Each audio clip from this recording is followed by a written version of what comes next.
Another chapter from Collection of Memories with Prophet.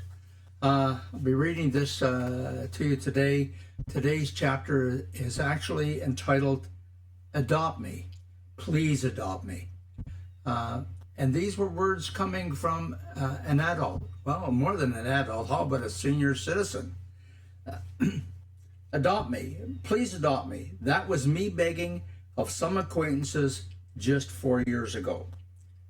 We were in Israel with Father Price, Father Justin, and 45 other pilgrims. At that time, we were staying in Nazareth and had been having a whirlwind tour following in the footsteps of Jesus. We had seen so much and visited so many biblical landmarks. It was simply awesome.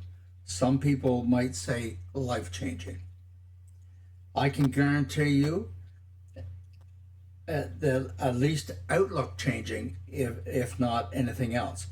We are all familiar with the biblical stories and landmarks, but to actually see them was mind-boggling. Two key events that may have been actually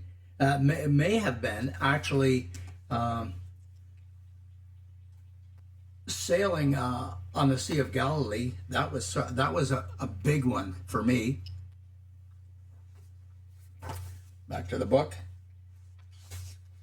and that was a restored period vessel that we were on. A second one may have been renewing our baptismal pledges in the Jordan River. Yes, the actual Jordan River.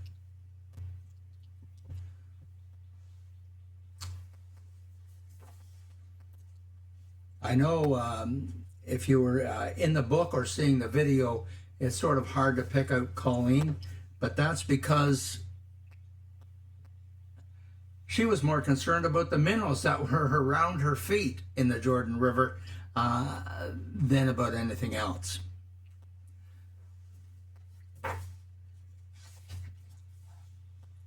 On the fourth day, we set out from our hotel in Nazareth, heading a few miles east to Mount Tabor.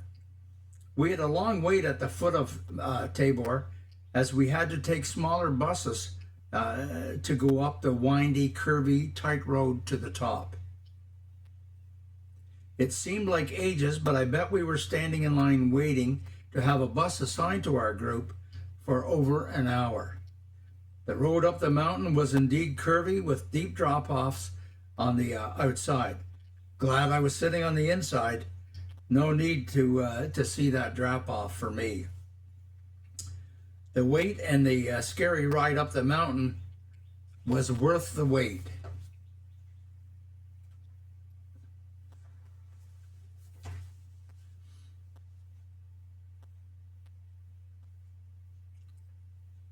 Once again, we were treated to another biblical landmark. This time it was the breathtaking. At 1,900 feet above sea level, Mount Tabor, also called Mount Tabor, is believed to be the site of the Transfiguration, when, according to the Gospel of Mark, Matthew and Luke, Jesus took the disciples, Peter, James, and John, to see an apparition of Moses and Elijah. In addition to the remains of the 5th century shrines, you can visit the 20th century Church of the Transfiguration there as well, which has an Eastern Orthodox wing and a Roman Catholic wing, as well as a monastery.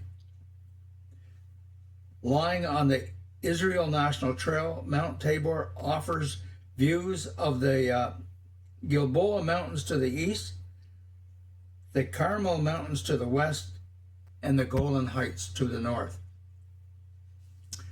When it came time to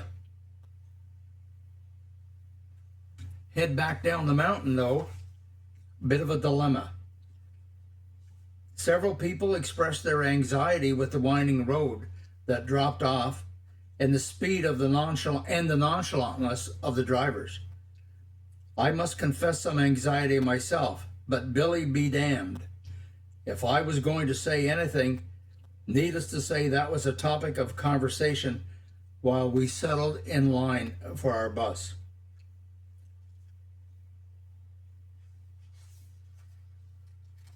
But a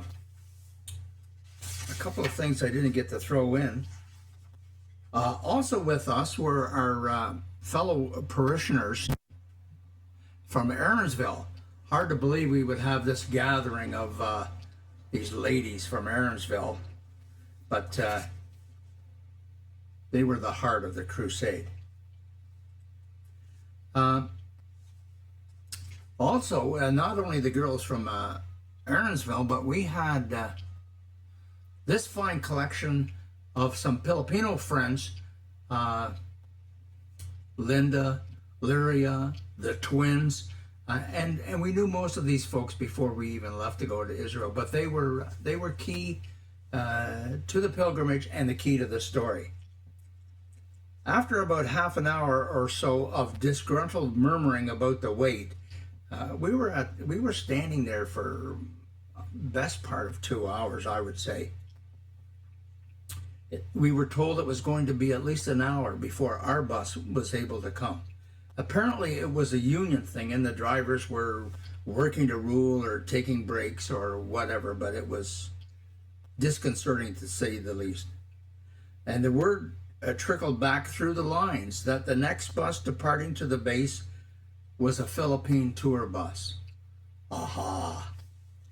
In my most sincere tone of voice and look, I begged of our Filipino friends, Lyria, Lydia, the twins, and everyone else, I'm thinking, please adopt me.